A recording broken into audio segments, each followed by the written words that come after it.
I'm here to assist you with all your test equipment needs, from multimeters and test weights to patient simulators and X-ray analyzers. If you need guidance or you have any questions, please don't hesitate to write me at jbarber@bcgroupinternational.com. Origins of oxygen saturation measurement. The concept of measuring oxygen in the blood dates back to the early 20th century. However, it wasn't until the 1940s that the first practical method was developed by Karl Matthes, who introduced the ear oximeter.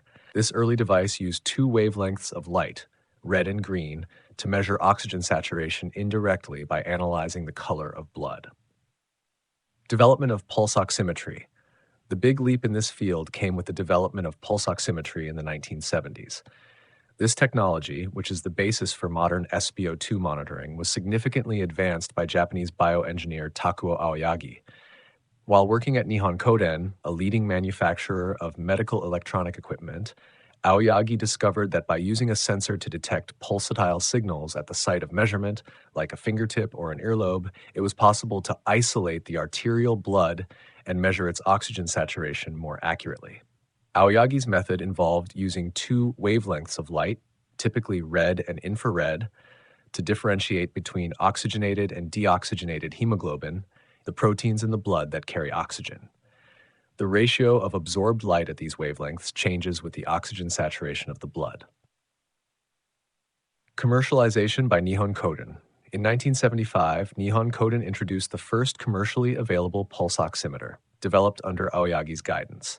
This device marked a significant milestone in medical technology, offering a non-invasive, effective method to monitor oxygen saturation, and it laid the foundation for the widespread adoption of pulse oximetry in clinical settings. Impact and current use. Today, pulse oximeters are used ubiquitously in medical settings for monitoring patients under anesthesia, in intensive care, during post-operative recovery, and for patients with respiratory or cardiac problems. They have also become common in non-medical settings for monitoring oxygen saturation levels during high-altitude activities or as part of fitness trackers.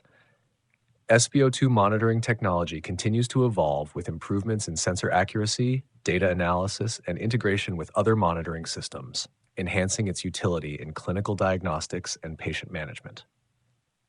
The contributions of Takuo Aoyagi and the advancements made by Nihon Kohden have left a lasting impact, making oxygen saturation monitoring a standard and critical tool in various medical settings.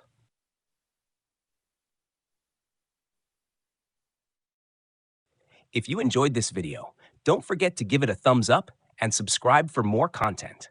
I'd love to hear your thoughts, so drop a comment below with what you'd like to see in future videos.